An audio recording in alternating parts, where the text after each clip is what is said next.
Welcome to another episode of How to DragonCon. My name is Kong and I will be your guide. Today we are going to talk about the actual membership. So this right here. DragonCon likes to call it a membership just to have a sense of community, but if you want to refer to it as a badge, a ticket, a pass, really it's all the same and I think you can use them interchangeably. So what does a ticket, a membership, a badge, a pass, what does it get you? First, it gets you into the con. So maybe about a decade ago, they were still allowing people just to kind of come in, check out what was going on without a badge. That definitely caused a lot of crowding issues as well as safety issues. So for the last several years, they've had security and hotel staff stationed at all the different entrance points into the hotels. So you pretty much need to have a badge. Otherwise, you can't even come in just to roam around freely in the lobbies and the hallways. And if you've been the last few years, you'll know that that's actually a great idea because traffic flow is going to be a major issue if you have all these unaccounted for people just kind of roaming around. So once you're in though, you can pretty much go to the majority of the panels and events. So any type of exhibitions in the ballrooms, the late night dance parties, musical performances, 99% of the programming and the content that happens during the con, the badge will give you access to attend those events. However, there are a few things that it does not give you. So off the top of my head, the Night at the Aquarium is usually a special event that they do. The aquarium is probably about 20 minutes away from the majority of the con events going on at the hotels. So it does require an additional ticket that you have to buy. You can buy a regular one or a VIP one, but that is not covered with your normal badge that you get. There is also a guest of honor banquet or dinner. I can't say I've ever gone to that one before, but again, I think that includes, that requires you to buy an additional ticket just to attend that event. There are also workshops that are ran by some of the guests, maybe the writers, the authors. You'll have to pay an additional fee to them. And then finally, there are photo ops and autographs that you can do with a lot of the media guests. That is also a separate fee. Now, the badge gets you into, the con and into the big ballroom where those guests are, and you can at least roam around and look, maybe have a chat with them. But if you want an autograph or a photo, you're gonna have to pay extra for that. So that's what the badge gets you, what it doesn't get you. So in terms of where to buy it, the only place I would go to is the DragonCon main site and the link to the DragonCon store that they have, and I'll post that down below as well. If you get it from anywhere else, I would be suspicious that it's not the authentic, real thing. So in terms of pricing, the cheapest time is always going to be at that current con to buy it for the following year.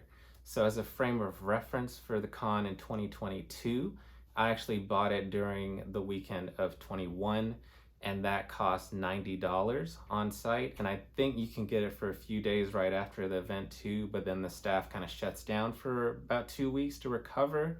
So there's kind of a lull. And then after about a month or a month and a half, the price will keep jumping. I'll also post a link below to the most up-to-date section for that, so you can see when the next price jump will be. So typically the way that it goes is about maybe $15-20 of a jump each time, and usually by the time that the con comes around, you're looking at, I think most recently, $160. That's going to be for the entire duration of the event. That's the full ticket option.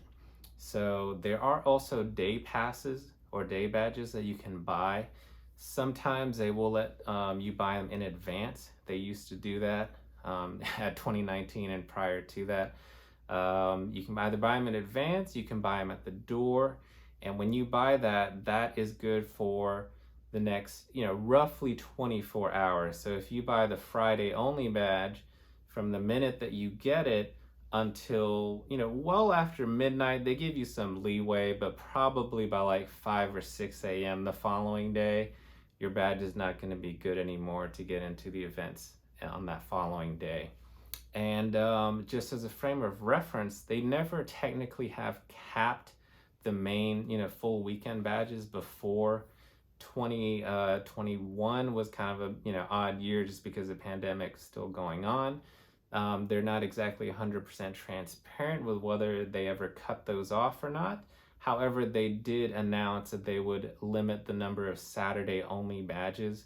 Saturday does tend to be the most busiest day, so that kind of made sense. And going forward, that is something to be aware of. If you have the option to either buy the full ticket in advance, a year in advance, and save on the price, it might be a good option. If they give you an option to buy the single day passes a few months before the con, I might also jump on that, just because you're not guaranteed that you'll be able to buy a single day pass the day of when you decide to go. In terms of pricing, the single days kind of vary about $35 to $50. I think the Monday tends to be on the lower end, and of course Saturday is going to be the most expensive day. So there are a few other options that you can do to get the passes. The first one is you can volunteer.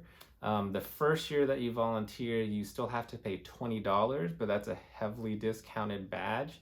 In another video, I can go into a little bit about what the volunteering entails, but at the very least, I can leave a link to their main page where they kind of go over what you get for being a volunteer the first time.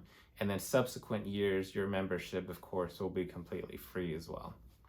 The final option is the eternal membership. So this used to mean a lot more back in the day when registration was a very complicated event. It was still very manual. They were using folders to look at people by name. They had different lines based on the last letter, based on your last name. And so that definitely caused a bottleneck. I remember a few years when I had to wait in line about 3 hours. Some people tell me that's not even the worst they've experienced. It has gotten much better since then. So, something to be aware of, and I'll get back to that. But in terms of the eternal membership, this is where you fork over a large sum of money. Currently, as of January 2022, it is $4,000. But once you buy it, you will be a member for life, unless you do something stupid to get yourself kicked out. Financially, I don't see that as making sense, because currently it's about $90 per year. So, multiply that by however long you expect to live. I'm not sure you're going to get to 4,000. If you got it way back in the day, though, I remember the very first time I went in 2008, it was only like $750. That probably would have been a steal. But right now, at $4,000, probably not something to consider. And the only perk you would have had is a lot shorter line to pick up your badge. You get to go to a special kind of green room and maybe hang out there. But again, if you don't have it, probably doesn't make sense to get it, since registration isn't that bad anymore, but it is something to consider. And let me go back to registration, right? So you bought the badge, you went to the official DragonCon website, you bought it, they're going to send you a receipt, and that receipt's going to have a QR code. You're going to want to bring that as well as a valid photo ID so that you can actually pick up the badge. In years past, the registration has always happened at the Sheraton Hotel.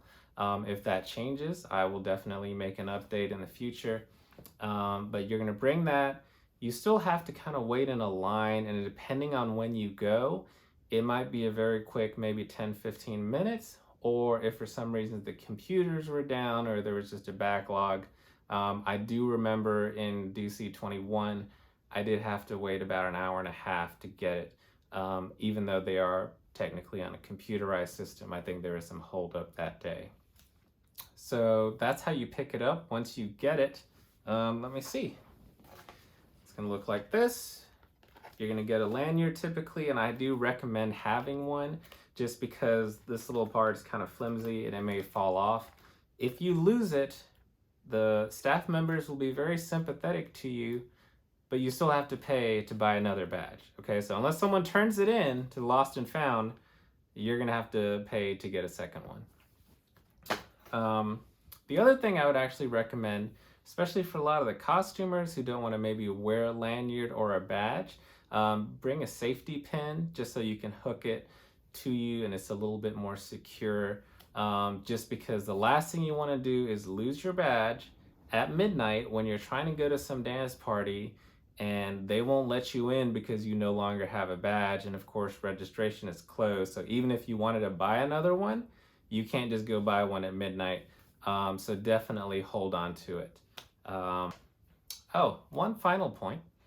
The badges are non-refundable and non-transferable. So once you buy it, you're committed to, just kind of being stuck with it, whether or not you go to the con or not. You can certainly contact the office, and there might be some really rare circumstances where they allow it. But for the most part, the official policy, and you can even see it on their site, you will not get a refund. You cannot transfer it to someone else. You certainly cannot sell it to someone else. And if they catch you doing those things, you may be banned from ever coming back. So just something to consider. Other than that, if you have any additional questions about the badge, the membership, leave them in the comments below, and I will see you next time.